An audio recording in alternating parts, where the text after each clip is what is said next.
Describe my anxiety in one word. Exhausting. It comes out of nowhere. It comes out of Scary. nowhere. All Scary. consuming. Debilitating.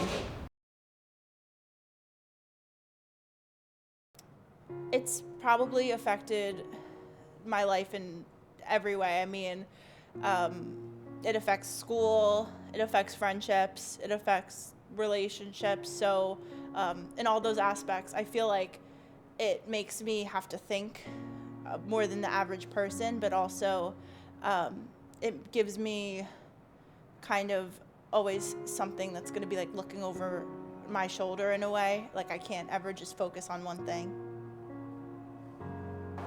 I do. I tend to shake a lot.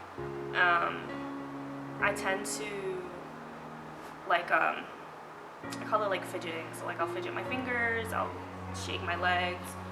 Sometimes it can get really bad. Sometimes it's really minor, like to a twitch. So around the time when it was at its worst, I had gone to a couple different doctors because I thought it wasn't anxiety and it was more of like a physical problem that I had. So I had gone to a couple different doctors, and then after talking with my mom about it, she had determined that it was definitely most likely anxiety because she had felt the same things whenever she would go through anxiety attacks or have those feelings. So when I went to my doctor, we had told him about it, and he was able to prescribe me medicine for it, and thankfully that medicine has been able to help out a lot in the recent year and a half that I've been on it.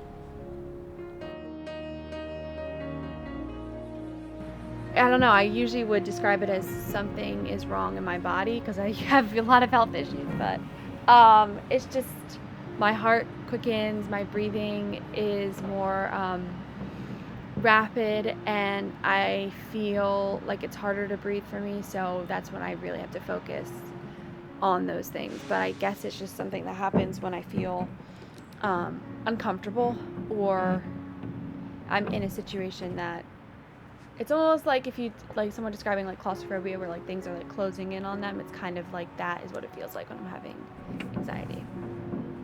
I get very dizzy. I have passed out from my anxiety quite a few times. Sometimes I pick at my nails a lot. That's something that happens when I'm having a panic attack.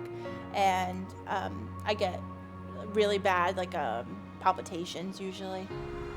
It has affected my life in many ways. Definitely has made me second guess on doing certain things. It's also affected my schooling at one point. Like it was just too much going on that I couldn't really manage it. But then obviously learning coping mechanisms to kind of help me push through. I will say it wasn't until more recently. I have always had like a bit of OCD, so I was very particular about everything. So it was hard because I wasn't always capable of doing things by myself, so someone would have to help me. And then the anxiety part was getting it perfectly the way I wanted, and people would get annoyed with me, so that was a bit frustrating. But I do have additional like PTSD. I was in a car accident that was pretty rough, so I have anxiety pretty much every time I get into a car now. And I had to actually stop my driving lessons I was taking because I couldn't just be, I don't even feel comfortable being a passenger. I could definitely not handle the responsibility of driving. Usually it can be triggered by something to do with health, like if I'm nervous about something being wrong with me, especially during the pandemic. That's been a really big trigger, but also a lot of fear of the unknown. Those are two that are what usually causes my panic attacks the most. Being in a moving vehicle is the biggest one for me right now. I also have issues when like other people will clean things for me. Like sometimes someone will do my laundry for me and I'm like, you didn't do that the way I do it, so I have to redo it, which is not fun. And honestly, the pandemic has been very anxiety producing because everyone in my house gets to leave the house at some point. And not everyone is as concerned about their health or my health as I am. It's not like on the forefront of their minds. So it is, it does make me anxious. Yeah, I know what I'm anxious about. Do you know what you're anxious about? Absolutely, and it varies. It can be, mild anxiety from trying a new food, to a little bit higher anxiety, going to a place, going to a party, or meeting people you've never met before, or a professor you've never met before, but you're a little nervous about that. That's a kind of anxiety. But if it gets out of control and you're afraid to go outside, you're afraid to leave your house, and you have agoraphobia, that's anxiety to an extreme where something that's probably appropriate has gone bad. So everybody's aware of what they're anxious about. Yeah.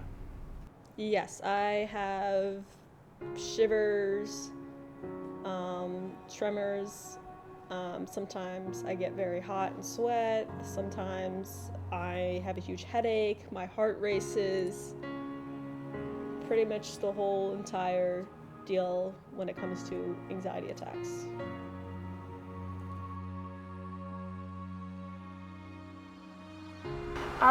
My worst anxiety attack,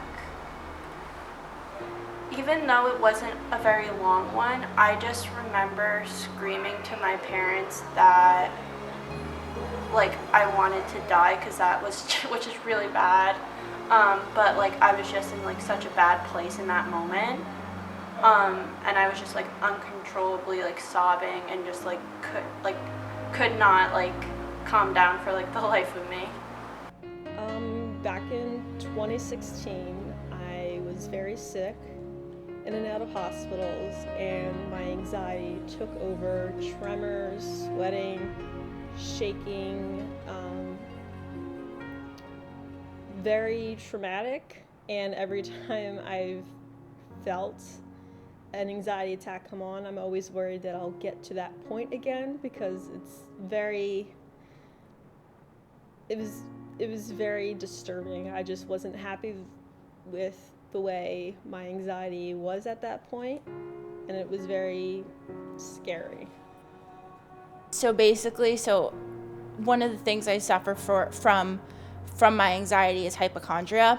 So that's really bad health anxiety. One of the things, and it does kind of sound silly when you first hear it, but I was convinced before I really knew good coping mechanisms, I spotted something that I would normally be worried about, and I was worried about it. Instead of coping, I decided to get in my car and go driving, which was a really bad idea.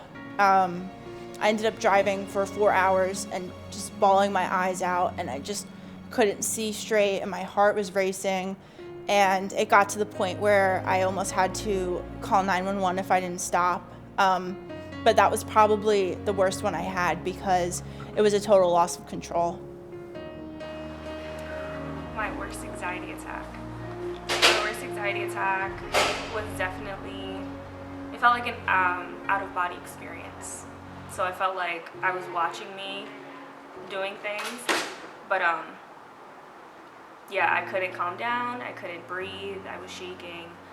I kind of blacked out at one point, cried a lot. That definitely has to be my worst experience. Sure. I think that my worst one actually was the field trip, because I hadn't left my house in 3 weeks because my wheelchair had been destroyed in the car accident. So, and I was also injured in the accident, so recovery time and everything. And I had to take the bus to school that morning. Actually, no, sorry, my dad drove me that morning, so I was anxious. And then I had to get on a bus, and then 4 hours there. Then I had to go to the Holocaust Memorial Museum, which was upsetting in of itself, but educational and actually very interesting. And then the bus ride home, I was exhausted because I had been pushing my wheelchair all day, and I hadn't done that in like 3 weeks. And I was very sore still from the accident. And then I had to drink like a thing of caffeine and soda, but to keep myself awake, because I was afraid of nightmares, but because I had been having them. But it didn't help. I was still so anxious, and we were in a bus and I was in the back, so I didn't have a great vantage point of where we were concerning everyone else. And I was rear-ended and then T-boned, so I couldn't see either of those things, which gives me more anxiety. So I was having basically anxiety attacks the entire time I was on the bus. And thankfully I was sitting with a friend who knew my circumstances, and they were very supportive, very nice. They tried cheering me up and distracting me. But it was pretty bad because it was basically constant anxiety attacks for 4 hours well, 8 hours because it was there and back. So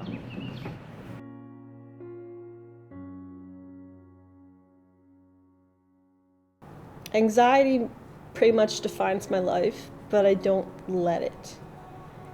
I try, it makes me who I am. I try and push it out of my life, but it's not possible because it's practically what I deal with every day and every year and every month and literally every day of my life.